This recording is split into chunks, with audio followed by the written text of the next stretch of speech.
নমস্কার বন্ধুরা, home of test চ্যানেলে আপনাদের সবাইকে স্বাগত। আজকে আমি মালাই ইলিশের রেসিপিটি করে দেখাচ্ছি।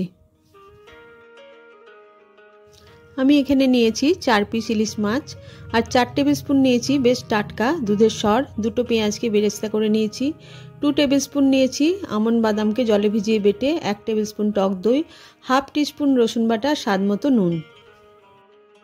আমি প্রথমে একটা জায়গার মধ্যে দুধের সর, আমন্ড বাদাম বাটা, টক দই, স্বাদ মতো নুন আর খুব সামান্য পরিমাণে রসুন বাটা একটা জায়গার মধ্যে মিশিয়ে নিলাম। তারপরে যে ইলিশ মাছগুলো নিয়েছিলাম সেগুলোকে দিয়ে ভালোভাবে একবার মিশিয়ে 10 মিনিটের মতো রেখে দেবো।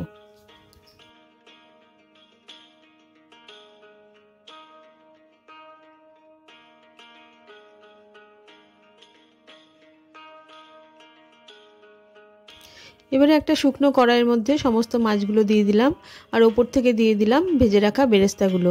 তারপরে একদম কম আঁচে 5 মিনিটের জন্য ঢাকা দিয়ে রেখে দিলাম।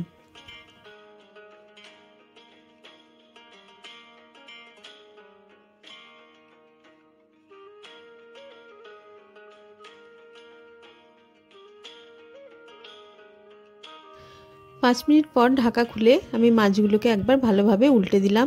তারপরে আরও 5 মিনিটের জন্য অন্য দিকটা রান্না হওয়ার জন্য রেখে দিলাম। 5 মিনিট পর আমি ঢাকা খুলে দেখে নিলাম মাছগুলো আমার ভালো মতো রান্না হয়ে গেছে। আমার মালাই ইলিশ রান্নাটা একেবারে কমপ্লিট হয়ে গেছে। ভিডিওটা দেখার জন্য সকলকে ধন্যবাদ। একঘেয়ে ইলিশের ঝোল ঝাল পাতুরি খেয়ে যদি অরুচি ধরে থাকে তাহলে অবশ্যই এই রেসিপিটি একবার ট্রাই করবেন, নিশ্চয়ই ভালো লাগবে।